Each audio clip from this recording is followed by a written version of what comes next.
What works? Language, literacy and numeracy in training and assessment.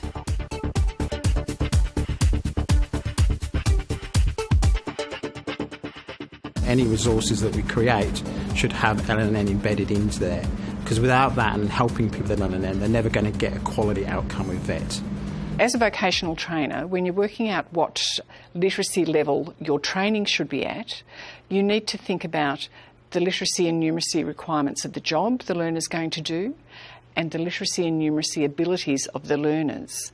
In an ideal world, those three things would be in balance.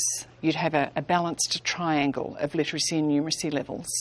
This isn't always the case. So in that triangle, the literacy and numeracy requirements of the job are fixed, but you might need to lower the literacy and numeracy requirements of your training materials because often they're too high, and you might need to support the literacy and numeracy levels of your learners because some of the learners will have levels that are a bit too low to do the job required. So we need to keep those three things in balance and make sure that they match in the end.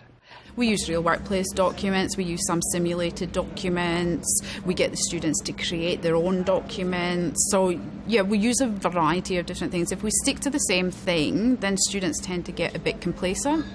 So by varying it up, it just gives them a few different views on things. In your training materials, try to keep the language simple.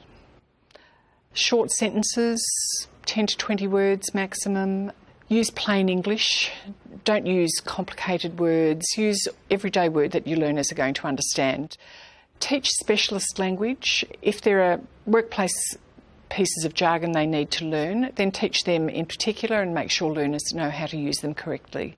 But in general, keep your training materials simple, clear, lay them out clearly, have clear headings, use bullet points and numbering to make your points clear. Use lots of white space on a page to make the points stand out on the page. Don't write more than you need to. Don't explain twice, explain once. A lot of our words are foreign to them. A lot of the words they're not familiar with and possibly have a double meaning.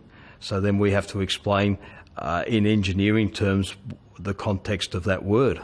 We tell them that if I said we use a tap, most people would think something the water comes out of, but we use a tap to produce the thread. So we would show them what a tap is, and obviously we would demonstrate how a tap works. The idea of the layout of the workbook was just simply keep it simple. If it's simple, people can follow things. If it's cluttered, if it's messy, if it's got lots of words in it, they can't understand things. But if you give them a picture, then you give them the words that go with the picture, they're usually reasonably right to follow things. So I use visual aids as much as I can. So like the models that the teachers have made up for me. Vocational trainers aren't just training, they're also assessing. So you really need to think about the literacy levels of your assessments as well as your training materials. You might adjust all your training materials so that the language is appropriate for the learners. But if the language level of the assessments is too high, you're setting your learners up to fail.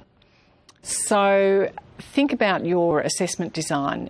Instead of having a long wordy question which asks the learner to write half a page, think about the certificate level that you're training at. Is it AQF1 or 2 or 3 or 4? Think about what those learners will have to read and write in the workplace. Are you asking them to read and write a lot more in their assessment than they will in the workplace at the end? So you might adjust your assessment questions. You might have short answer questions. You might do oral questioning with someone whose reading and writing is not fluent, but who knows the content. You might ask them to do a visual project to explain things to you, to take photographs, to document their competence in other ways which don't require reading and writing. I think their final assessment is they've got to price the materials for a project.